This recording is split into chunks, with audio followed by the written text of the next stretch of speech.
The end of the flood. As the violence of the storm increased, trees, buildings, rocks, and earth were hurled in every direction.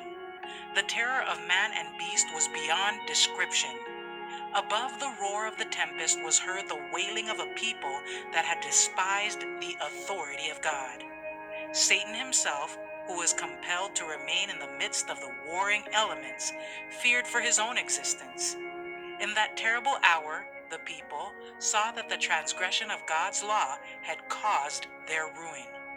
Yet while, through fear of punishment, they acknowledged their sin, they felt no true contrition, no abhorrence of evil. They would have returned to their defiance of heaven had the judgment been removed. So when God's judgment shall fall upon the earth before it's deluged by fire, the impenitent will know just where and what their sin is, the despising of his holy law.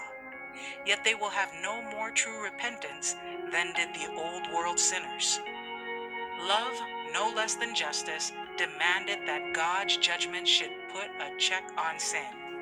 The avenging waters swept over the last retreat, and the despisers of God perished in the black depths. Patriarchs and Prophets, pages 99 to 101.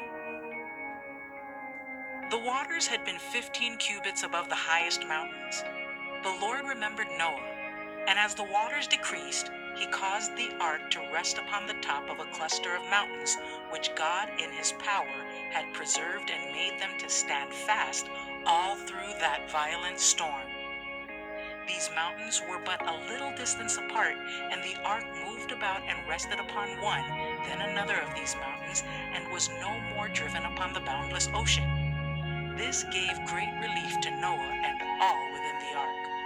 As the mountains and hills appeared, they were in a broken, rough condition, and all around them appeared like a sea of roiled water or soft mud. Spiritual Gifts, Volume 3, page 77.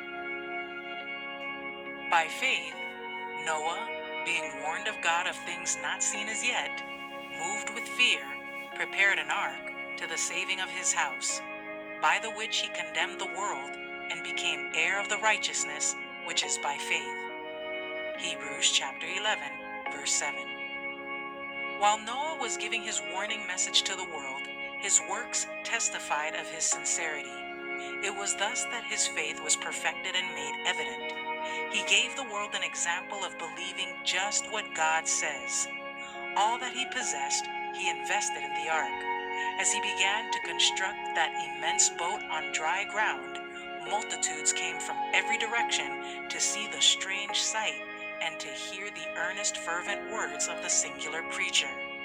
Every blow struck upon the ark was a witness to the people. Patriarchs and Prophets, page 95. Oh, how easy for us to forget God while he never forgets us. He visits us with his mercies every hour. Our High Calling, page 314.